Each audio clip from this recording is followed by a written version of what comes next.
Assalamualaikum warahmatullahi wabarakatuh. Alhamdulillahirabbil alamin wassalatu wassalamu ala asyrofil anbiya'i mursalin wa ala alihi washabbihi ajmain. Yang terhormat para dewan guru masing-masing sekolah, khusus SMPTN Plus dari mulai kelas 8 dan 9 pada pagi hari ini. Dan juga yang saya hormati seluruh siswa dan siswi di rumahnya masing-masing. Tanpa kecuali yang saya cintai, mudah-mudahan pada pagi hari ini semuanya kita dalam keadaan sehat walafiat walaupun situasi belajar kita pada saat ini untuk materi masing-masing mata pelajaran disampaikan melalui online. Mudah-mudahan apa yang kami sampaikan bermanfaat kita semua. Puji tersyukur Allah Subhanahu wa taala, pada pagi hari ini tentunya kita semua sehat dan tanpa kurang apa-apa. Mudah-mudahan kesehatan kita diberkahi kita pada hari ini. Selanjutnya untuk pelajaran pendidikan agama Islam khusus di kelas 8, di mana pada minggu yang lalu saya sudah menyampaikan materi dalam bentuk penugasan. Namun pada minggu kedua ini saya mencoba untuk menyampaikan dengan secara online. Mudah-mudahan apa yang saya sampaikan dapat dimengerti dan dipahami. Anak-anakku sekalian yang saya cintai, untuk materi lanjutan minggu yang lalu di kelas 8 bab 1 di halaman 3 yang menjelaskan tentang iman kepada kitab-kitab Allah, di mana di dalam beriman kepada kitab-kitab Allah tercantum dalam rukun iman yang jumlahnya ada 6 perkara. Di antaranya iman kepada kitab-kitab Allah adalah bagian daripada inti ya, dalam kehidupan kita, mana setiap Allah menurunkan nabi dan rasul, setiap nabi dan rasul dibekali di masing-masing kitab. Di antaranya ada kitab Injil, kitab Zabur, kitab Taurat, dan terakhir kitab Al-Quran. Kemudian dari masing-masing kitab tersebut disampaikan melalui para nabi dan rasul. Di antaranya Nabi Musa alaihissalam dititipkan oleh Allah melalui kitab Taurat. Kemudian Nabi Daud dititipkan melalui kitab Zabur. Dan Nabi Isa alaihissalam dititipkan melalui kitab Injil. Dan Nabi Muhammad SAW menerima wahyu dari Allah Subhanahu wa taala dan merupakan kitab yang terakhir, dan tidak ada kitab-kitab lagi kecuali Al-Quran, yaitu kepada Nabi Muhammad SAW. Nah, di antara kitab-kitab tersebut masing-masing mempunyai inti dan isi. Pertama, kitab Taurat yang disampaikan oleh Nabi Musa alaihissalam. Pertama, menjelaskan tentang bagaimana turunnya kitab Taurat di Mesir pada masa itu. Yang kedua, tentang isi ajaran untuk kaum Bani Israel. Dan ketiga, isi tentang larangan dan juga perintah, baik itu larangan sifatnya dalam kehidupan manusia dan juga perintah yang disampaikan dari Allah kepada hamba pada saat itu. Yang kedua, kitab Zabur. Kitab Zabur itu disampaikan kepada Nabi Daud alaihissalam dan diturunkan di Brunei Darussalam, di Yerusalem. Ya. Nah, kemudian isinya diantaranya tentang Bani Israel, berisi tentang perjanjian kepada Allah, tentang zikir, doa, dan juga hikmah. Kemudian kitab Injil diturunkan di Yerusalem. Ya. Kemudian dua, yaitu untuk Bani Israel, dan isi tentang tuntunan hidup, juhud, dan isi kitab-kitab sebelumnya. Yang terakhir adalah kitab Al-Quran yang diturunkan kepada Nabi Muhammad SAW itu di Mekah untuk seluruh kaum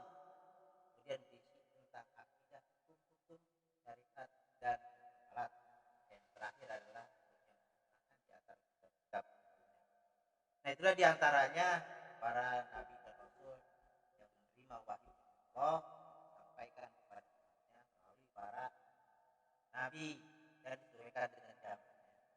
Selanjutnya, kenapa kita harus beriman kepada kitab-kitab Allah? Karena Allah berfirman di dalam Al-Quran, Bismillahirrahmanirrahim, Ya ayyuhalladzina amanu billahi wa rasulihi wal kitabil ladzi anzala ala rasulihi wal kitabil ladzi anzala min qabli wa may yakfur billahi wa malaikatihi wa kutubihi wa rusulihi wal yaumil akhir faqad dhalla dhalalan ba'ida.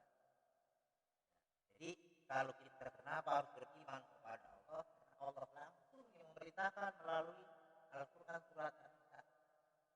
Mudah-mudahan dengan adanya kita beriman kepada Allah bukan hanya memahami, tapi kita melihat dalil-dalil isi daripada Al-Quran. Berarti kalau memang Al-Quran sudah berbicara, berarti kita semua wajib mengimani. Nah, itulah diantaranya pengertian beriman kita kepada Allah.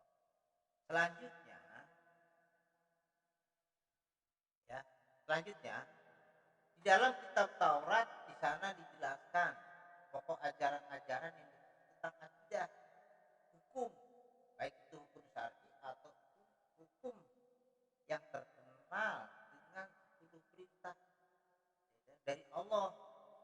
Bahasanya. Di antaranya pertama, jangan ada padamu ilah, artinya Tuhan. Dan hadiratku, yaitu Allah.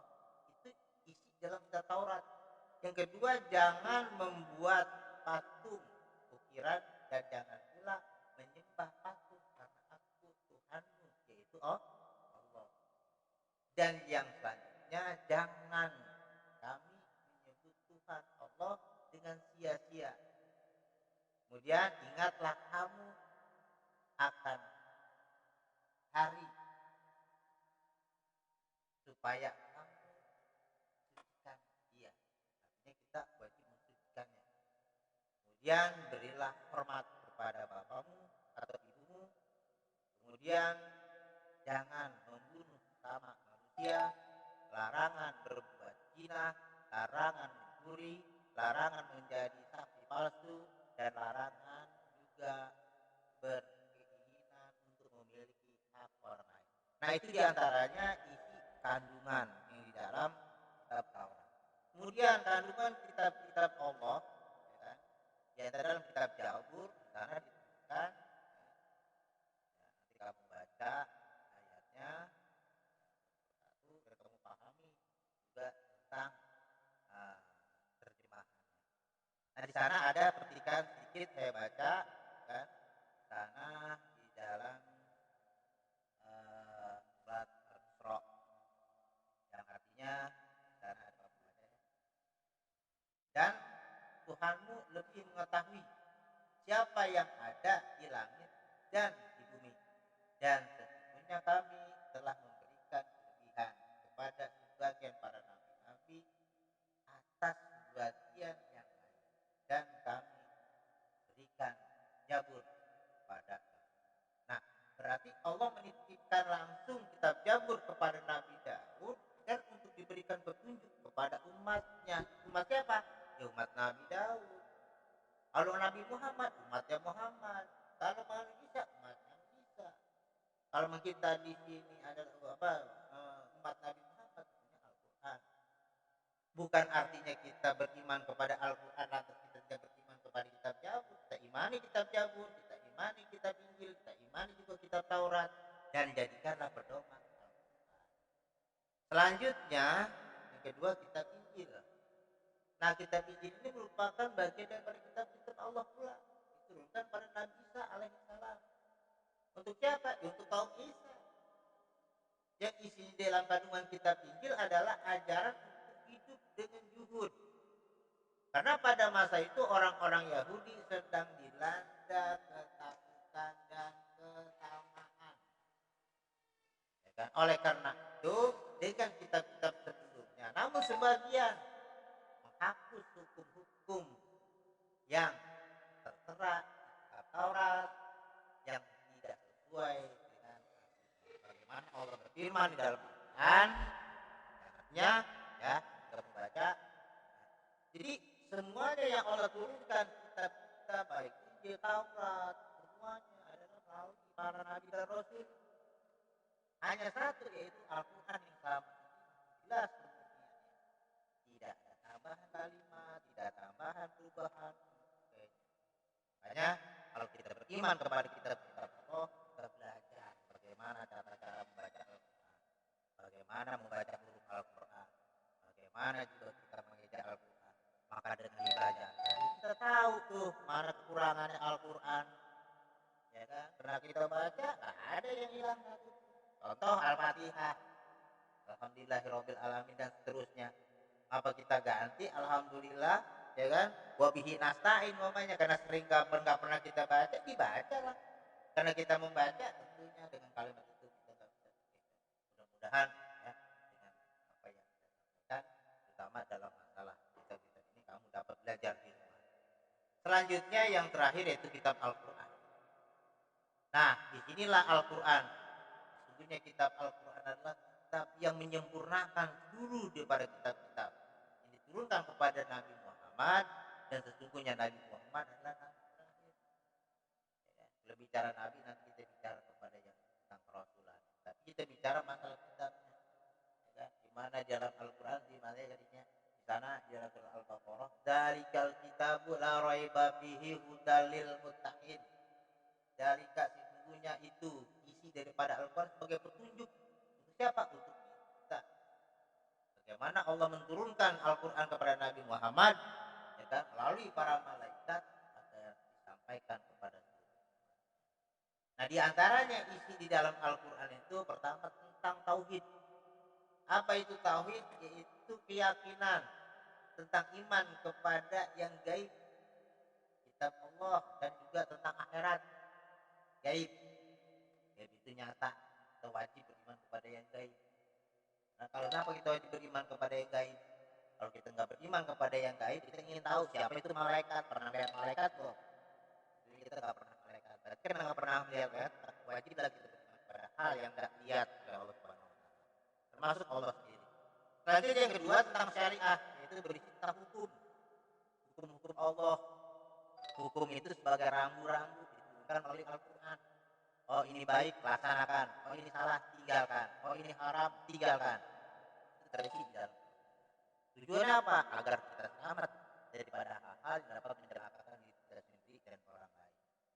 Yang ketiga yaitu akhlak, yakni tentang pedoman, berakhlak.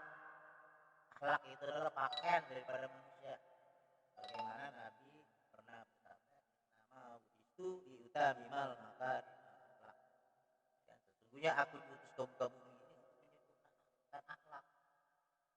Nah, dengan akhlak adalah merupakan pakaian kita dalam kehidupan kita sehari-hari. Mudah-mudahan dengan akhlak kita menjadi manusia yang dapat dipandang baik, baik untuk diri kita sendiri ataupun orang lain. Yang selanjutnya tentang ibadah. Apa itu ibadah? Ya ini tentang ketentuan hubungan manusia dengan Allah. Manusia itu ada hablum minallah wa hablum minannas. Ya, hablum minannas hubungan kita manusia. Kita berjalan, kita bermain, kita berusaha tentang dunia, hablum minannas. Wa hablum minallah. Apa itu hablum minallah? Hubungan kita kepada Allah. Hubungan kita kepada Allah tuh enggak mesti orang harus tahu. Contoh seperti sholat, zuhur, asar, maghrib, isya, subuh, kita bermuamalat, kita berbuat baik dan ibadah-ibadah lain, baik yang disuruh langsung oleh Allah, baik yang disunahkan ataupun yang diwajibkan. Yang selanjutnya yaitu masalah muamalah. Ini tentang ketentuan hukum dalam kehidupan sosial, muamalah. Ya kan? Kita berhubungan sosial antara satu dengan lain, dengan tetangga, dengan saudara. Tidak mungkin manusia akan hidup sendiri. Kalau satu saat kita butuh kepada orang lain. Yang kaya butuh kepada yang miskin butuh kepada yang kaya. Gak dibilang si orang itu dikatakan kaya kalau tidak ada yang miskin. Jadi bisa dibilang orang dikatakan miskin kalau nggak ada yang kaya. Perlu, ya kan? Perlu kita kan hablum minannas kepada manusia saling berhubungan. Kemudian yang selanjutnya yaitu tentang sejarah kisah-kisah para nabi dan rasul. membaca apa namanya itu zikir, ya kan, tentang ya kan apa, maulid dilaksanakan itu bukan hanya sebatas kita membaca rawih saja, tapi bagaimana memetik apa bacaan rawih, apa isi rawih, bagaimana kisah Rasul, bagaimana peristiwa dan sejarahnya. Bagus Nabi Muhammad sampai ke bumi Indonesia, kita bisa beriman kepada Allah. Coba kalau sampai ini sekian ruangan nggak nyampe sini, mungkin kita beriman bisa dengan batu, bisa beriman kepada kayu, ya kan? Mungkin kita berminta kepada sesuatu selain daripada Allah. Alhamdulillah, berterima kasih Allah menyelamatkan kita. Bahwa ajarannya, sejarahnya, ya kan, kehidupannya, ajaran dari Nabi dan Rasul, terutama Nabi Muhammad adalah sampai ke kita sehingga kita beriman kepada Allah Subhanahu Wa Taala. Dan itulah yang kemudian selanjutnya itu ada wa'ad, ada wa'id yang artinya janji-janji Allah kepada orang-orang yang beriman dan juga kepada orang-orang kafir akan ada tentang balasan hari kemudian. Ya. Nah kalau bicara tentang jangan Allah menjanjikan dalam Al-Quran, enggak, Allah tidak memberikan sesuatu kepada hambanya, suatu kaum, enggak akan suatu hal yang sia-sia begitu saja. Dan tidak akan sia-sia setiap kita berbuat kepada Allah, bukan Allah yang diuntungkan oleh manusia, manusia punya keuntungan kepada Allah. Allah tidak punya keuntungan dan rugi kepada hambanya. Dan siapa yang bersyukur kepada aku untuk melaksanakan segala sesuatunya itu untuk kita. Bagaimana Allah berfirman di dalam Al-Quran, la in sakartum la azidanakum wa la in kafartum inna adzabi lasyadid. Dan siapa yang beriman kepada Allah mensyukuri atas apa yang diberikannya, insya Allah akan ditambahkan. Berarti kita kan yang punya keuntungan. Namun apabila kita tidak bersyukur, maka tunggu azab yang menimpa. Siapa yang rugi? Kita. Berarti semua untung rugi yang Allah turunkan kepada kita semua, ini adalah untuk kita semua. Allah hanya bisa jalan kepada kita agar kita semuanya bisa beriman dan menjalani dalam kehidupan kita sehari-hari. Kemudian yang selanjutnya kandungan kitab-kitab Allah, ya kan, Allah turunkan ke muka bumi ini tentunya, ya kan, banyak, ya kan, diantaranya ada suhuf itu berapa sih kitab-kitab yang mendapatkan suhuf, apa itu suhuf, ya. Diantaranya siapa sih menerima suhuf, ya. Nah contoh diantaranya di sini ada Nabi Adam alaihissalam dapat 10 suhuf, kemudian Nabi Ibrahim alaihissalam dapat 30 suhuf, kemudian Nabi Sis menerima 50 suhuf, kemudian Nabi Musa alaihissalam, dan juga suhuf sebelumnya diberikan kepada kita. Ya, nah diantaranya adalah kitab-kitab yang disampaikan kepada Nabi dan Rasul. Jadi ada klasifikasinya.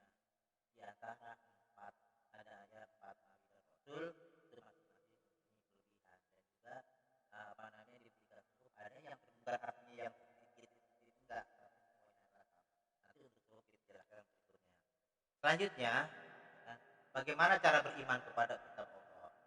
Ya kan, tentunya pertama orang yang beriman kepada kitab Allah itu dia yakin sesungguhnya Allah menurunkan kitab-kitab tersebut kepada umat, kepada Nabi dan Rasul dan disampaikan dan kita jalankan sesuai dengan ajaran yang Allah berikan. Yang kedua, beriman untuk percaya kitab-kitab Allah dan juga dapat diketahui apa tentang isi-isinya, kita pelajari kemudian kita praktekkan dalam kehidupan kita sehari-hari. Dan ketiga, meyakini, ya kan, tentunya kebenaran yang terkandung di dalam kitab-kitab Allah, ya kan, harus kita amalkan, ya kan, baik itu tentang hari akhir, kemudian juga tentang mahasiswa kitab-kitab yang sebelumnya. Dan selanjutnya, ya kan, bagaimana kemudian orang-orang yang beriman kepada kitab Allah itu akan meningkat. Di antaranya manusia akan mengakui keterbatasan sehingga dalam menjalani kehidupannya mereka tidak sombong. Kemudian yang kedua, orang mengimani kitab-kitab Allah dapat belajar dari orang-orang yang hidup pada masa lampau. Dengan hal tersebut kita dapat mengulang kesalahan orang-orang dahulu dan mampu mengikuti kebaikan-kebaikan mereka. Dan yang ketiga, orang-orang yang mengamalkan isi daripada kitab-kitab Allah itu terlihat dalam kitab kesehariannya. Itu jujur, amanah, bersyukur, tanggung jawab, disiplin, dan dalam surat Al-Baqarah dan ya Bismillahirrahmanirrahim dzalikal kitabu la raiba fihi hudal lil muttaqin. Artinya kitab Al-Qur'an tidak ada keraguan padanya, petunjuk bagi mereka orang yang bertakwa. Ya, kemudian sebelum acara ini saya tutup, ya kan? Ini ada tugas. Yang pertama, kamu harus mencermati apa yang saya sampaikan tadi. Kemudian tugas yang kami berikan tolong dikerjakan dan tidak ada kertas lembar tapi melalui eh, apa namanya kertas untuk buku dan tidak boleh di apa di ada satu buku mata pelajaran ya, kalau PAI ya PAI matematika yang lain sama. Kemudian tugas itu dipotong dan dikirim via WhatsApp. Ya, di antaranya berikanlah contoh cara kamu berteman kepada Al-Quran sebagai kitab Allah minimal 5. Berikan contoh. Kemudian tulis ayat tentang menuntut ilmu beserta artinya. Ya, nah itu aja mungkin materi pelajaran PAI untuk kelas 8. Mudah-mudahan kamu dapat menyimak, memahami dengan waktu yang singkat yang saya sampaikan dan mudah-mudahan pula menjadi berkah bagi kita semua. Itu saja dan kurang lebih mohon maaf. Billahi taufiq wal hidayah. Wassalamualaikum.